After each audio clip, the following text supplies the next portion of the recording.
Gaza is reeling from one of its deadliest nights yet. Israeli warplanes struck a refugee camp in the central part of the territory during their latest raids on Hamas targets.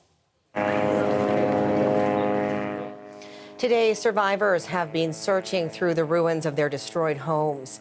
The Hamas-run health ministry says at least 106 people were killed in the airstrike, raising the total number of Palestinians who have died during the conflict to almost 21,000.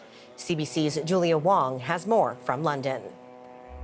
There are reports many of the victims were women and children, and you can see the chaos and the despair in the streets as the Palestinian Red Crescent Society loaded people up into ambulances. Now, hospitals in Gaza have been overwhelmed with patients.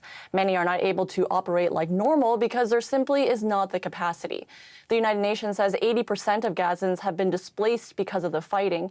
Here is what one man told Al Jazeera of the overnight shelling. We were sitting down, and out of nowhere, we didn't know what happened. All of a sudden, there was an explosion.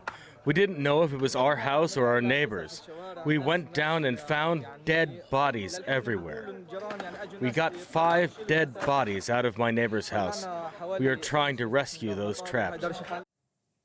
As you can see, a very deadly attack at this refugee camp in central Gaza. The Israeli military says it is reviewing reports of an incident at the refugee camp. And Julia, as the bloodshed continues, where does the conflict stand right now? So there are no immediate signs of things letting up, but talks have been underway for some type of ceasefire.